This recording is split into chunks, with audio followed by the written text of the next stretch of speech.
Hi everyone!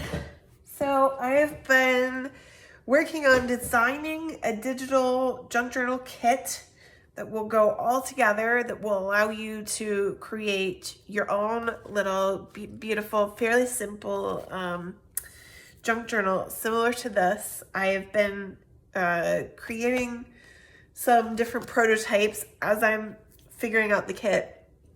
So these use pieces from other people's digital shops and various things that I have around and stuff. But I'm designing the kit so that you can just use the kit if you want to, or you can add your own pieces, different things that you have around, other people's printables that you've purchased. There'll be a lot of flexibility. So I wanted to use these to kind of show you what the finished product potentially looks like. I've got a couple of them here. And so you can get an understanding kind of what we're going for here. So the cover is just a piece of cardstock that I've, done some embellishing, and then used Mod Podge to seal it and give it some nice weight. I really like Mod Podge for those reasons, because even though this is really just a piece of cardstock, it gives it some heft. And because you're gonna pack it, I think this one's even more full with stuff, and that helps give it a little bit more sturdiness. And then everything that you're going to need for this will be included in the kit, but like I said, if you want to, you can add your own things. So I tend to like, this paper will be in the kit, but and there'll be various pieces of ephemera and stuff that if you want, you can embellish it. I've used other people's kits and things from Pink Monarch, My Porch Prints, Le Charmed Life. I like a lot of people's shops and support a lot of different people's creators' works. So just to give you a kind of a sense of what we're creating here, this is just a piece of cardstock. It's a very simple stitch. It's just a pamphlet stitch, which is very easy to learn if you've never done it before.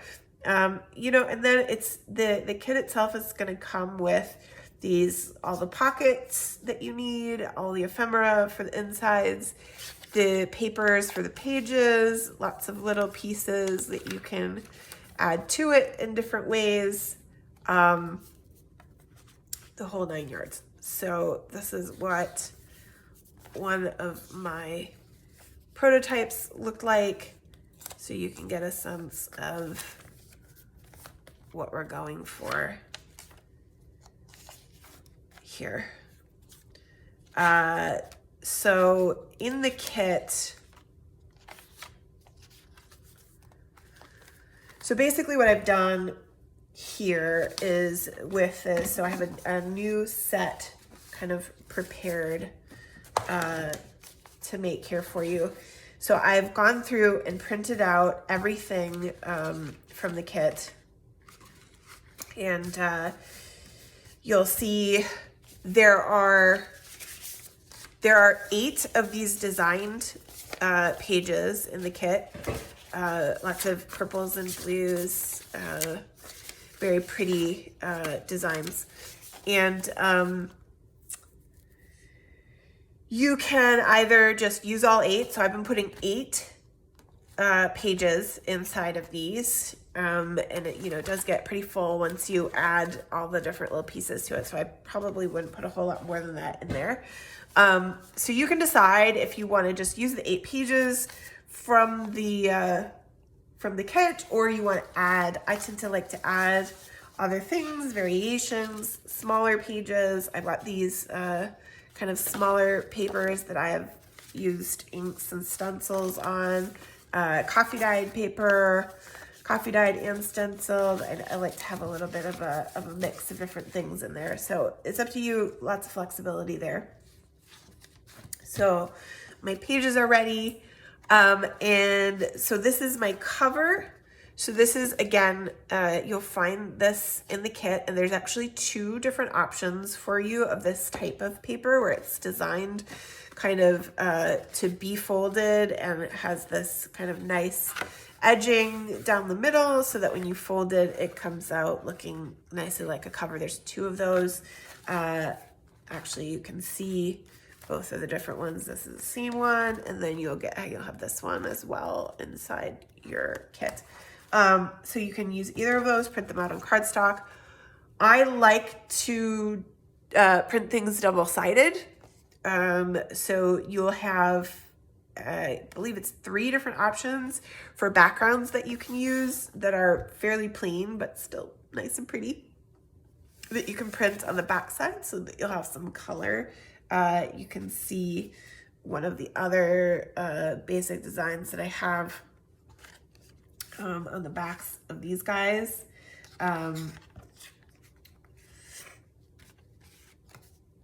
Yeah, it actually looks like, unfortunately, my printer ran out of ink before I noticed. These are too pink. It's supposed to be this color. So all I've done here is fold it in half, and then this is just a piece of book cloth. And that's to reinforce the spine, give it, again, a little more protection. It's just a piece of cardstock, so it gives it some weight.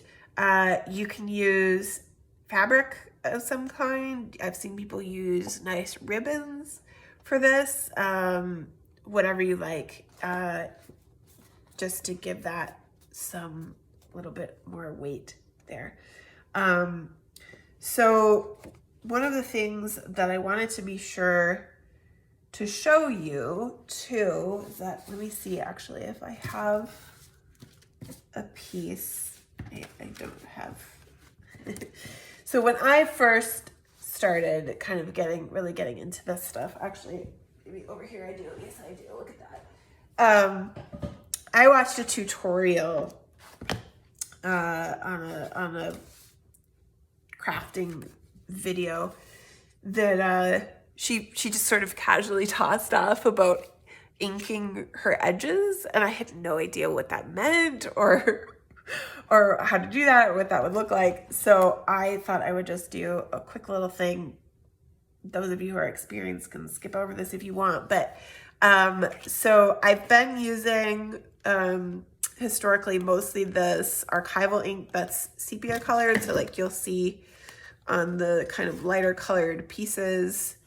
I've been using that to ink the edges, and I just have this I don't know what you call it, ink dauber maybe, and foam pieces that go on top. And when I started creating these and I had all these nice purples and blues, I thought, wow, it might be really cool to use some kind of a purple ink on these. And so I got this Tim Holtz shaded lilac, and let me tell you, I love it. I think it looks so beautiful on these. So I just take this guy and suck up some of that ink and then do my edges. And, you know, I tend to like to do both sides. Again, here you have a background. I think this one might be somebody else's. This might be Pink Monarch or My Porch Prince. I get them mixed up. But I just, you know, go around, do all the edges. And this is a nice thing to do when you're watching TV at night. Yeah, so that's what it means to ink your edges. So I've printed everything. Like I said, the pages went on regular copy paper. The cover goes on cardstock. I like to do all of the ephemera on cardstock personally too. And then the envelopes go on regular copy paper as well. And that's everything that's ready. Oh, I was going to tell you about this piece here. So you have some flexibility with So this is a pocket. And I'll show you the different ways that it shows up in these two. So there's two sizes of this. There's a wider one and a skinnier one. And so you can choose. There's flexibility in how you use this. I like this. I got this punch. It's a Bira punch. It just turns out really pretty. I have to trim up these little pieces, but it just looks really nice when you do something like this on here, and particularly against the purples and blues of these papers. I really like it. So you can take that wider one. It has enough space that it will fit this kind of a punch on both sides, and then it just gets glued in onto the page at each side. Slide things right in there behind. You can also take this the smaller one if you prefer. I've used this circle dot punch on this one. I've also used that same punch on the pockets, the corner pockets, so it matches really nicely. You could also just leave the edges straight and put your butterflies on it, on the wider one. They should fit. So it's up to you, how you want to do that. You can also, as far as the pockets go, I have several different types of pockets. I have a straight rectangular pocket, and then I have a more curved pocket in the kit. And if you like, you can use them just as they are. You can round the corners of this one if you want. For that, I use this handy little corner rounder.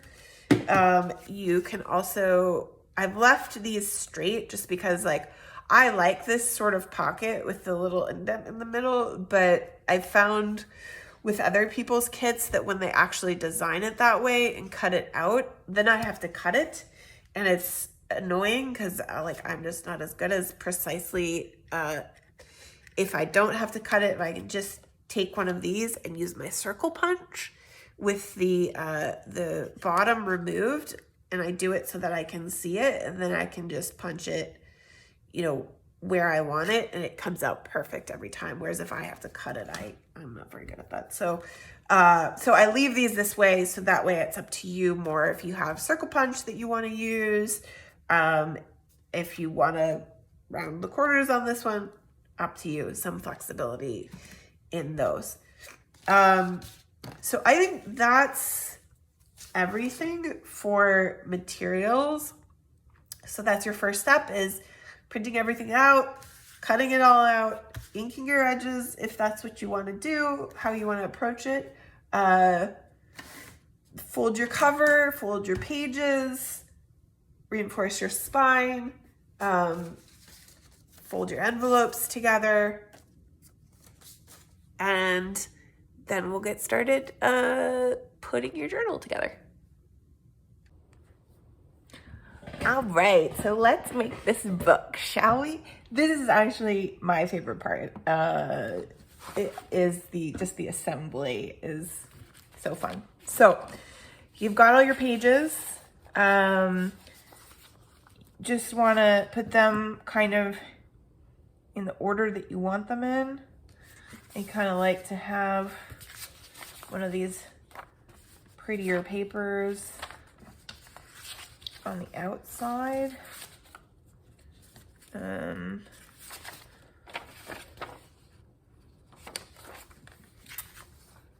Maybe this guy. And then we'll take one of these and our coffee dye,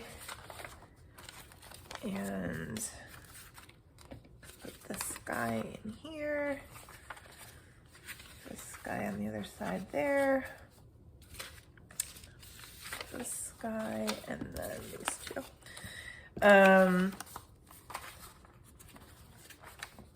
Put all those together and line them up. And then we're going to put them, well, actually, I'm gonna just clip them together first. And for the pamphlet stitch, we're gonna need 3 holes. So I usually do one about halfway or so, and just mark that. And then I go about a 1/2 inch from the top and a 1/2 inch from the bottom. And that's nice and easy.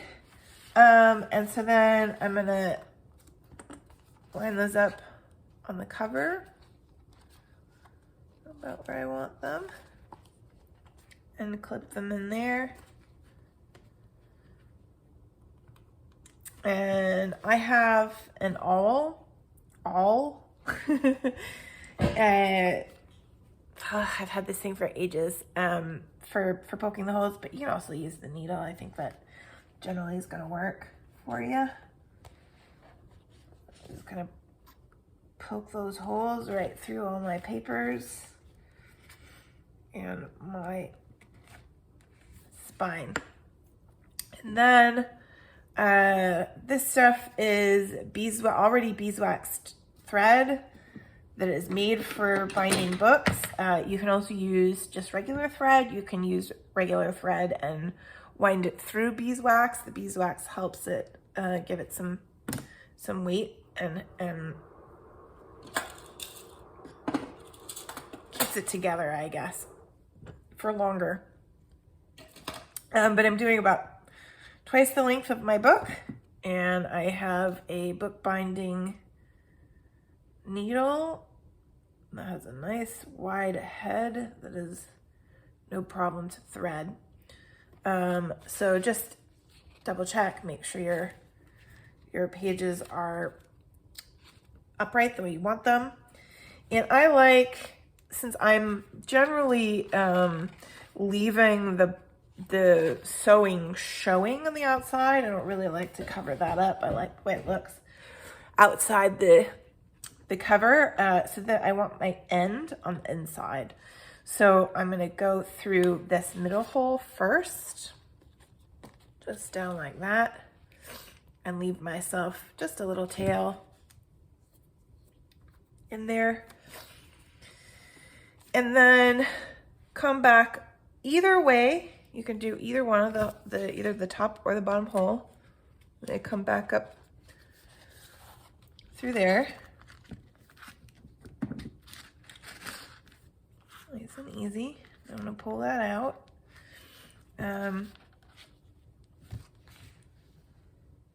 sure that's all the way through. And then you're gonna go all the way down to either the bottom or the top hole, depending on which one you came through.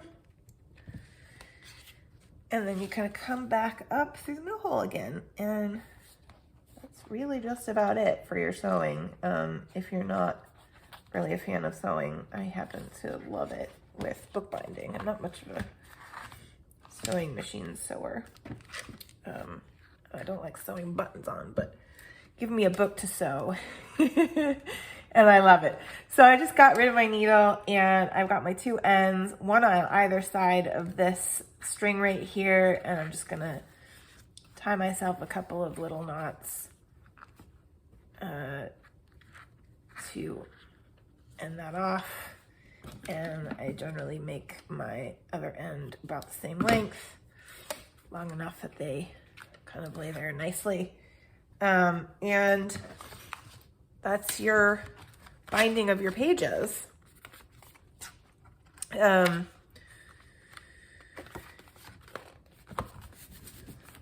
that's all set.